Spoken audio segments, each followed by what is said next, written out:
అదరగొట్టే కారం రంగు రుచి ఆచి కారం పొడి. ఎర్రవల్లిలోని ఫామ్ హౌస్ లో మాజీ సీఎం కేసీఆర్ ను మంత్రి సీతక్క కలవనున్నారు. మేడారం జాతరకు రావాలంటూ ఆహ్వానం పలకనున్నారు. ఈ మేరకు ఇన్విటేషన్ ను ఇవ్వనున్నారు. ఇప్పటికే మేడారం జాతరకు అన్ని పార్టీల ఎమ్మెల్యేలు ఎమ్మెల్సీలు జాతరకు రావాలని అసెంబ్లీ సమావేశాల్లో ఇన్విటేషన్లను సీతక్క ఇచ్చారు. ఈ నెల 28 నుంచి 4 రోజుల పాటు మేడారం జాతర జరగనుంది. 101 కోట్లతో మేడారంలో పలు అభివృద్ధి పనులను కాంగ్రెస్ ప్రభుత్వం చేపడుతోంది. ఈ నేపథ్యంలో ప్రతిపక్ష నేతలకు మేడారంకు ఆహ్వానం పలకటంపై సర్వత్రా ఆసక్తి నెలకొంది.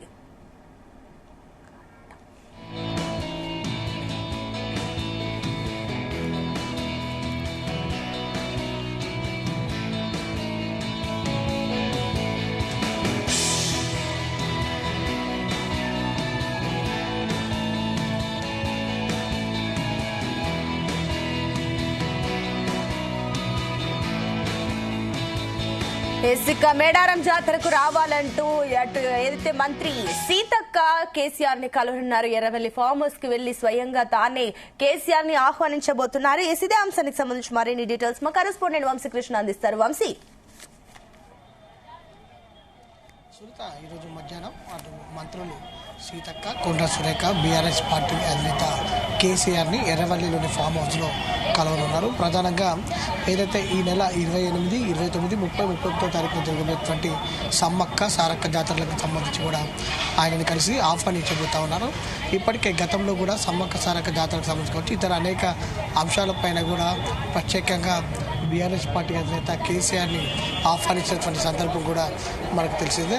ప్రత్యేకంగా ఈసారి జరగబోయేటటువంటి సమ్మక్క సారక్క జాతరలకు సంబంధించి కూడా బీఆర్ఎస్ పార్టీ అధినేత కేసీఆర్ని ఇవాళ మధ్యాహ్నం 2 గంటలకు ఎర్రవల్లి ఫామ్ హౌస్లో కూడా కలిసి ఆహ్వానించనున్నారు. ఇప్పటికే సమ్మక్క సారక్క జాతరలకు సంబంధించి కూడా అటు పెద్ద ఎత్తున రాష్ట్ర ప్రభుత్వం ఏర్పాట్లు చేస్తుందని కూడా చెప్పాలి. 101 కోట్లతోటి కూడా పెద్ద ఎత్తున ములుగు జిల్లా అటు సమ్మక్క సారక్కకు సంబంధించినటువంటి ప్రాంతం ఏదైతే ఉంటుందో జాతర జరిగేటువంటి ప్రాంతానికి సంబంధించి కూడా పెద్ద ఎత్తున ఏర్పాట్లు చేసేటువంటి పరిస్థితి కూడా మనకు కనిపిస్తూ ఉంది.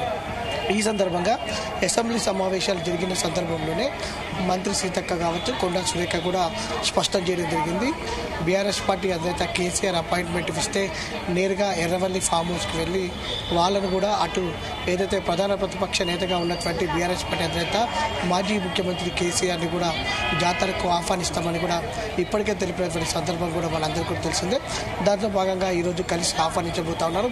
ఇప్పటికే అందరు ఎమ్మెల్యేలు కావచ్చు, మంత్రులు కావచ్చు, దాంతోపాటుగా ప్రధాన ప్రతిపక్ష విపక్ష నేతలు ఎవరైతే ఉన్నారో ఎమ్మెల్యేలు, దాంతోపాటుగా ప్రధాన నేతలు ఎవరైతే ఉన్నారో వారందరికీ కూడా ఇప్పటికే ఆహ్వాన పత్రికలు అందించినటువంటి సందర్భం కూడా మనకు చాలా స్పష్టంగా కనిపిస్తూ ఉంది. ఇప్పటికే జాతరకు సంబంధించి కూడా పెద్ద ఎత్తున ఏర్పాట్లు కొనసాగుతున్నటువంటి సందర్భం కూడా మనకు కనిపిస్తూ ఉంది. కానీ ఈ సమ్మక్క సారక్క జాతరలకు సంబంధించి కూడా బీఆర్ఎస్ పార్టీ అధినేత కేసీఆర్ వస్తారా రారా అనేది కూడా ఒక ఇంత ఆసక్తి నెలకొన్నటువంటి సందర్భం కూడా మనకు కనిపిస్తూ ఉంది. కుంభమేళ తర్వాత దేశంలో అత్యధికంగా జనం వచ్చేటటువంటి జాతర ఏదైనా ఉందంటే అది వన జాతర అయినటువంటి సమ్మక్క సారక్కల జాతర అని కూడా మనం చెప్పాలి. అసెంబ్లీ సమావేశాల్లో మనం పర్సనల్ గా కలిసి సీతక్క అక్కడ అందరికీ ఇవ్వడం జరిగింది, మీరు అన్నట్టు ఎమ్మెల్యేలు కానీ ఎమ్మెల్సీలు కానీ ఈసారి డైరెక్ట్ గా కేసీఆర్ ఫామ్ హౌస్ కి వెళ్లి సీతక్క ఇవ్వడం ఇది వ్యక్తిగతంగా జరుగుతుందా లేదంటే అధికారికంగా ఆమె వెళ్తుందా? దీన్ని ఏ రకంగా చూడొచ్చు? ప్రధానంగా ప్రధాన ప్రతిపక్ష నేత అయినటువంటి బీఆర్ఎస్ పార్టీ అధినేత కేసీఆర్ని మాత్రం అటు మంత్రులు అధికారికంగానే వెళ్ళి కలుస్తూ ఉన్నారు. అటు ప్రధాన ప్రతిపక్ష నేతను గౌరవించుకోవడం అనేది కూడా గతంలో నుంచి ఉన్నటువంటి సాంప్రదాయంగా కూడా మనం చెప్పవచ్చు.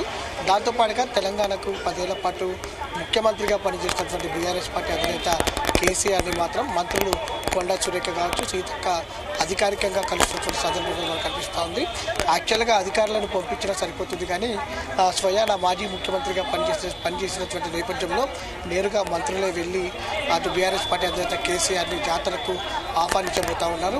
ఇప్పటికే సమ్మక్క సారక్క జాతరలకు సంబంధించి కూడా వివిధ రాష్ట్రాల ముఖ్యమంత్రులు కావచ్చు, కేంద్రంలో ఉన్నటువంటి మంత్రులకు కూడా ఇప్పటికే ఆహ్వాన పత్రికలు వెళ్ళినటువంటి సందర్భం కూడా మనకు కనిపిస్తోంది.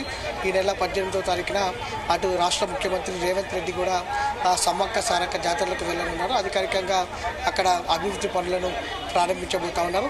మొత్తం మీద చూడాలి, ఈ జాతరకు సంబంధించి కూడా బీఆర్ఎస్ పార్టీ అధినేత కేసీఆర్ వస్తారా రారా అనేది మాత్రం ఇంత ఆసక్తి నెలకొన్నటువంటి సందర్భం మనకు అనిపిస్తుంది. అయితే వంశీ, ఇప్పుడు బీఆర్ఎస్ వర్గాల్లో ఈ ఆహ్వానం పైన ఏ రకంగా రెస్పాండ్ అవుతున్నారు, వారేమంటున్నారు? ప్రధానంగా ఇదే అంశం పైన రెగ్యులర్ ప్రాసెస్లో భాగంగానే ప్రధాన ప్రతిపక్ష నేత ఎవరైతే ఉన్నారో బీఆర్ఎస్ పార్టీ అధినేత కేసీఆర్ని కలవడంలో తప్పలేదు.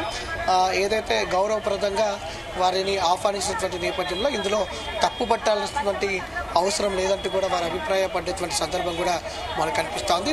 తెలంగాణ రాష్ట్రం ఏర్పడిన తర్వాత కూడా అప్పుడున్నటువంటి మంత్రులు కొంతమంది ప్రధాన ప్రతిపక్ష నేతలకు కూడా నేరుగా అసెంబ్లీలో ఆహ్వానించినటువంటి సందర్భం మనం చూస్తా ఉన్నాము. అధికారులను పంపించి కూడా జాతరకు రమ్మని కూడా ఆహ్వానించినటువంటి సందర్భాలు చాలా మట్టుకు ఉన్నటువంటి సందర్భం మనకు కూడా తెలిసిందే.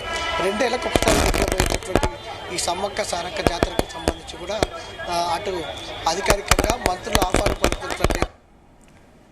అయితే వంశీ, ఒకవేళ కేసీఆర్ గనక మేడారం జాతరకు వస్తే గనక ప్రభుత్వ ప్రోటోకాల్ ఏ రకంగా ఉండబోతుంది? మాజీ సీఎం గా ఆయనకు ప్రత్యేకంగా ఏమైనా గౌరవం కల్పిస్తారా? ఖచ్చితంగా కల్పించాల్సినటువంటి అవసరం ఉంది. ఎందుకంటే ఆయన మాజీ ముఖ్యమంత్రిగా తెలంగాణ రాష్ట్రానికి దాదాపుగా 9.5 ఏళ్ల పాటు కూడా సేవలు అందించినటువంటి నేపథ్యంలో right, thank you Vamshi. So మొత్తం మీద అయితే ఈసారి మేడారం ఆహ్వానానికి సర్వత్రా ఒక ఆసక్తి అయితే నెలకొందని చెప్పాలి. డైరెక్ట్ గా మంత్రి సీతక్క ఎర్రవెల్లి ఫామ్ హౌస్ కెళ్లి కేసీఆర్ ని ఆహ్వానించడం పట్ల ఒకంత ఆసక్తి రేపుతుంది. మరోపక్క అటు బీఆర్ఎస్ వర్గంలో కూడా ఒక రకంగా చర్చ అయితే నడుస్తుంది. ఈసారి కేసీఆర్ అక్కడికి వెళ్తారా లేదా, ఒకవేళ కేసీఆర్ వెళ్తే ప్రభుత్వ పరంగా ప్రోటోకాల్ ఏ రకంగా ఉంటుంది, మాజీ సీఎం కేసీఆర్ కి ప్రత్యేకంగా ఏమైనా గౌరవం కల్పిస్తారన్న చర్చ సైతం లేకపోలేదు.